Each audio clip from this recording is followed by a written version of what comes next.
Good morning guys, स्वागत है आपका एग्जैक्ट बैंकर के इस यूट्यूब चैनल पे।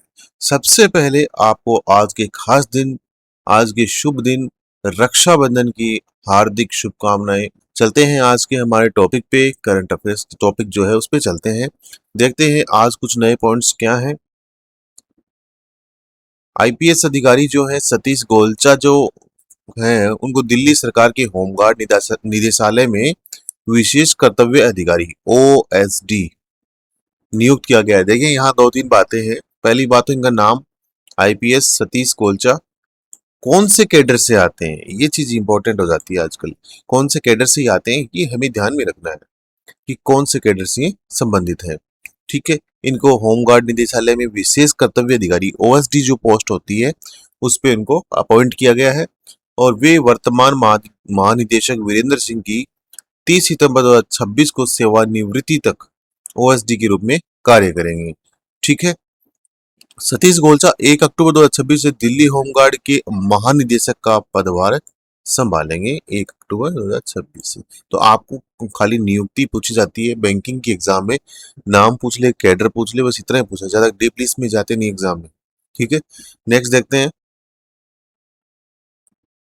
फिनो पेमेंट बैंक जो है उसने केतन मर्चेंट को अंतरिम प्रबंध निदेशक इंटीरियम जो है मैनेजिंग डायरेक्टर एवं मुख्य कार्यकारी अधिकारी सीईओ के रूप में 3 महीने का एक्सटेंशन दिया है। अब ध्यान रखिए, फिनो पेमेंट बैंक ये एक पेमेंट बैंक है, इसके जो एमडी है उनको एक्सटेंशन मिला है 3 महीने का। कौन है? केतन मर्चेंट। ठीक है, जो 27 अगस्त 2026 से प्रभावी होगा और ये जो मंजूरी मिलती है, अप्रूवल मिलता है, एक्सटेंशन है, अपॉइंटमेंट है जो है आरबीआई के अंतर्गत आता है।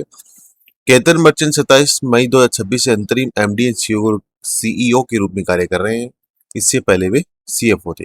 उन्हें पूर्व एमडी एंड सीईओ ऋषि गुप्ता जो पहले जो है इनके इस्तीफे के बाद बैंक का अंतरिम नेतृत्व सौंपा गया था, इंटीरियम इनको बनाया गया था ऋषि गुप्ता के बाद में। तो फिनो पेमेंट बैंक का खास ध्यान रखें, आता है एग्जाम में, इसके एमडी सीईओ कौन है। एक जो भी है, पीएसबी पब्लिक सेक्टर हो, शेड्यूल्ड बैंक हो, कोई भी हो, उनका एक आपको एमडी पूछा जाता है, एक हेडक्वार्टर भी पूछा जाता है, ये ध्यान रखें। कोई भी बैंक हो हेडक्वार्टर, पहले एक टैगलाइन भी आती थी, हर बैंक की एक टैगलाइन होती है, तो वो टैगलाइन भी आती थी, वो भी आप, वो तो आपको देखो याद रखनी पड़ेगी वो चीजें, स्टैटिक जीके है वो तो। नेक्स्ट हम देखें, विश्व प्रसिद्ध अमेरिकी कंट्री संगीत गायिका, गीतकार, अभिनेत्री और समाज सेविका, देखो सारी सारी चीज खूबियां हैं इनमें। सेविका डोली पार्टन, नाम देखो यहाँ है, डोली पार्टन का निधन हुआ है हाल ही में। अब ये इतने फेमस है, देखो कितनी चीजें, कितना इसमें हुनर है, हुनर। उनका जन्म 19 जनवरी 1946 को टेनेसी में हुआ था। वे लगभग 60 वर्षों तक मनोरंजन जगत में एक्टिव रही। उन्होंने 3000 गीत लिखे। देखो इतना लंबा चौड़ा नहीं आएगा आपके, सिर्फ इतना आएगा नाम, या फिर ये पोइट है, कवि है, क्या है, म्यूजिशियन है, वो पूछा जाता है। ठीक है, तो ये चीज आपको ध्यान रखनी है।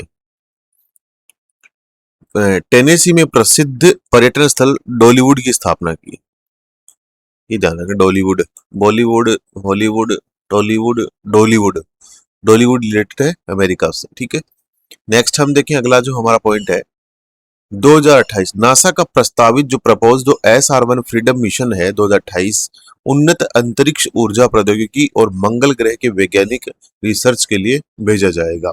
मिशन में परमाणु विखंडन रिएक्टर से लगभग 20 किलोवाट विद्युत शक्ति उत्पन्न कर इलेक्ट्रिक प्रोपल्सन प्रणाली को संचालित करने की योजना है। अब देखो इंपॉर्टेंट यहाँ पे, इसमें स्काईफुल नामक 3 छोटे हेलीकॉप्टर शामिल होंगे जो कैमरे, सेंसर और ग्राउंड पेनेट्रिंग रेडार जो है उसकी मंगल सतह की अध्ययन करेंगे। जो सरफेस है, मंगल जो ग्रह है अपना प्लेनेट, उसकी सतह जो है उस पे जो पेनेट्रेटिंग होता है वहां पे भी सेंसर से इसका अध्ययन करेंगे, स्टडी करेंगे इसके। ठीक है, तो ये हो गया इसका नाम, SR-1 फ्रीडम मिशन, नासा से ये संबंधित है, 2028 में प्रपोज्ड है। ठीक है, मंगल ग्रह के लिए। नेक्स्ट हम देखें, संघाई सहयोग संगठन, देखिए ये ऑर्गेनाइजेशन है, इसके सदस्य देश याद रखना क्या है, कहाँ हेडक्वार्टर है इसके, ये सारी चीजें आपको देखनी पड़ेगी, स्टैटिक में ही आती है। अब ये हुआ तो करंट अफेयर से रिलेटेड भी हो गया और स्टैटिक जीके से भी यहाँ से रिलेटेड हो गया, क्वेश्चन ऐसे बनेंगे आपके। तो शिखर सम्मेलन 2026 का आयोजन 31 अगस्त से 1 सितंबर 2026 तक बिश्केक किर्गिस्तान में किया जाएगा। देखो किर्गिस्तान कितना इंपॉर्टेंट क्वेश्चन है यहाँ से। इंपॉर्टेंट इसलिए नहीं है कि SCO शिखर सम्मेलन वहां हो रहा है, इंपॉर्टेंट इसलिए भी है कि किर्गिस्तान की राजधानी भी पूछी जाती है, कैपिटल भी पूछी जाती है। उल्टा पूछ लिया जाता है कि बिश्केक कहाँ की राजधानी है, ये ध्यान रखें बात।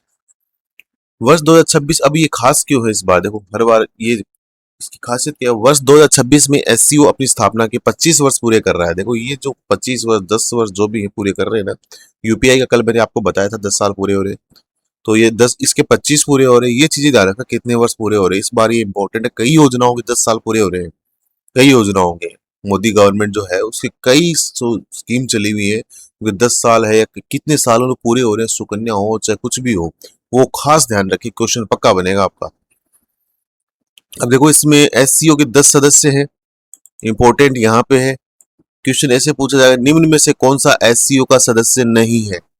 अब इसमें दिए हुए होंगे 4 नाम, एक नाम अलग होगा, वो आपको इसमें अलग सेलेक्ट करना पड़ेगा। भारत, चीन, रूस, Pakistan, Kazakhstan, Kyrgyzstan, Tajikistan, Uzbekistan, Iran और बेलारूस हैं। ठीक है, ये 10 इसके सदस्य देश हो गए। आगे चले, वित्त वर्ष 2026-27 के अप्रैल जुलाई के दौरान भारत में तैयार इस्पात की खपत 7.9% बढ़कर 56 मिलियन टन हो गई है, जबकि इसका प्रोडक्शन जो है वो 4.7% बढ़कर 54.7 मिलियन टन रहा। ये दो आंकड़े ध्यान रखने अपने। ठीक है, और सारी चीजें में दी हुई है लेकिन कुछ खास नहीं है, ये 2 चीजें ये ध्यान रखनी है। ठीक है, डीपली नहीं पूछता बैंकिंग एग्जाम, ऊपर से पूछेगा तो ऐसे क्वेश्चन प्रोडक्शन है कुछ भी है, डीपली पूछेगा स्टैटिक है, जो भी बैंकिंग से रिलेटेड है वो जाएगा आपके, वहां पे नंबर छीनेगा आपके। भारतीय नौसेना 31 अगस्त 2026 को मुंबई स्थित नौसेना डॉकयार्ड में निस्तार श्रेणी के दूसरे डाइविंग सपोर्ट वेसल DSC निपुण को कमीशन करेगी। निपुण, ये नाम आ गया यहाँ पे, निपुण को कमीशन करेगी। ठीक है, नेवी से संबंधित है, ये क्वेश्चन पूछा जाता है, भारतीय नौसेना से ये संबंधित है, निपुण। ठीक है, इसमें हिंदुस्तान शिपयार्ड लिमिटेड विशाखापट्टनम द्वारा स्वदेशी रूप से डिजाइन और निर्मित किया गया है। गहरे समुद्र में गोताखोरी, जलमग्न अभियानों और अंडर वाटर इंटरवेंशन ऑपरेशंस में नौसेना को महत्वपूर्ण सहायता प्रदान करेगा। लास्ट हम देखें, जैसा कि फर्स्ट हमने बात किया, जहां से शुरुआत की थी, रक्षाबंधन की। रक्षाबंधन भारत का प्रमुख पारंपरिक पर्व है। इसके बारे में क्या बताऊं, आपको पता ही है, भाई बहन के प्रेम, विश्वास और पारस्परिक संरक्षण का प्रतीक है। ऐसा एग्जाम में अपने आता नहीं है रक्षाबंधन का कोई भी क्वेश्चन, लेकिन आपको अंत में एक बार फिर से रक्षाबंधन की हार्दिक शुभकामनाएं। इसी के साथ विदा लेते हैं, कल मिलेंगे नेक्स्ट वीडियो में।